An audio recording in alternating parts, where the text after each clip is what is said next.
Browns start the season 0-1 after losing 17-16 to the Bengals. And let's just start here, Mary Kay.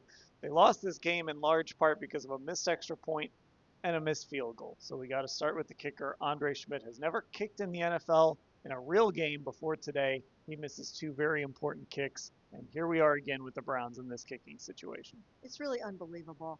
They let go of Dustin Hopkins thinking they were upgrading their kicking situation and they were not going to have to worry about it every single time their kicker stepped up to make a kick. He made the 45-yarder, then he misses the extra point, and that must have gotten in his head because then he went out and missed the very crucial, clutch, potential game-winning 36-yarder. And it really took the wind out of the sails. It just seemed like from that moment on, the game was pretty much over, even though there were other chances. But that was basically it, and I think they might have to go back to the drawing board at kicker. Yeah, Ashley, one of the things we talked about all summer was this team that, the margins are so thin in the NFL, especially for this football team, and you can't lose games because of your kicker, and that's in large part what happened today.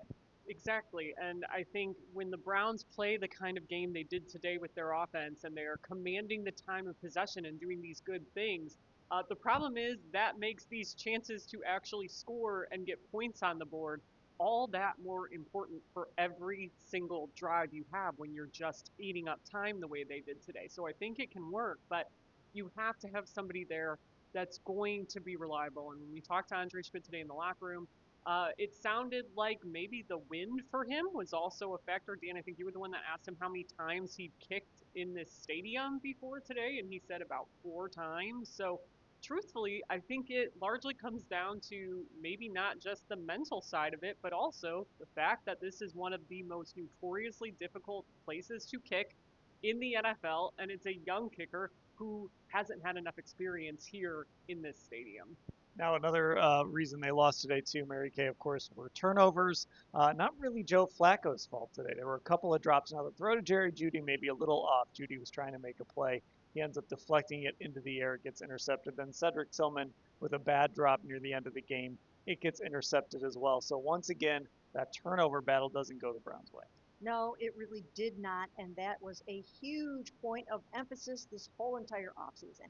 They lost the turnover battle every single week last year, finished bottom of the barrel, and they were determined not to let that happen. Lo and behold, they go 0 for 2 in the turnover battle today.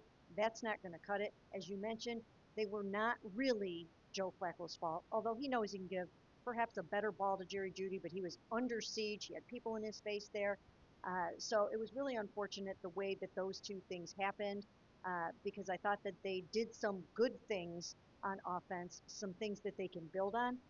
But you need to make those plays, and those two receivers will be the first to tell you if the ball hits you in the hands, you have to secure it, you have to corral it. So really unfortunate for all of them. Yeah, that's almost exactly what Jerry Jeudy said. And, he also said, Ashley, have you ever seen that before? Two deflected balls like that get caught in one game. It was a weird situation. But again, the turnover battle, just like the kicking game, not going the Browns' way. Yeah, it was a weird situation, kind of in the same way. I don't know if this will jog anyone else's memory, but last year in the game they won against the Ravens, where there were those random dropped picks that should have been sure picks for the Baltimore Ravens. It was just the opposite today for the Cleveland Browns. So, yeah, just a tough loss, and two from the defense's perspective.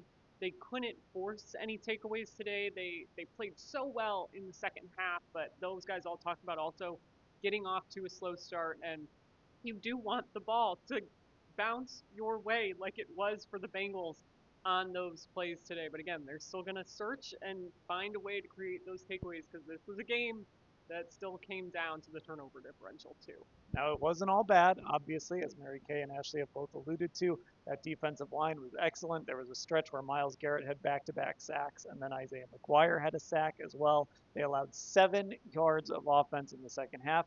And also, many of the rookies who played today, they looked pretty good. So, Mary Kay, there are certainly some positives that this team can build on. Right. I mean, first of all, when you hold the Bengals to 17 points, that is saying something. And as you mentioned, 7 yards in the second half. After their first drive, which was, I believe, 67 yards, they only allowed 74 net yards the whole entire rest of the game, minus 18 in the fourth quarter. As you mentioned, of course, one drive that was sack, sack, sack. I think I counted 7 3-and-outs in the second half. There was only one first down in the second half. So they really dominated the second half. Again, it will probably get tougher as they go along, but I thought that this was an encouraging performance by this defense. Yeah, when we go back to Philly, Ashley, remembering how that defensive line played, remembering how that defense performed against the Eagles, this was really building on that. Yeah, I think I tweeted during that stretch, there's that D line, because it felt like at the beginning, I'm like, oh, the Bengals are running on them. They're getting the ball out quickly. It's not really the D line that we saw all summer, but they figured some things out. They really got after it, played more downhill in the second half, and got home on actually hitting and disrupting Joe Burrow. So I think those were the kinds of things we were all seeing, especially in those joint practices against the Eagles that we keep talking about. Okay, Browns losers here 17-16. They head to Baltimore for week 2 next week. We will cover the lead up to that game. We'll, of course, cover everything that happened in this game, all at cleveland.com/Browns.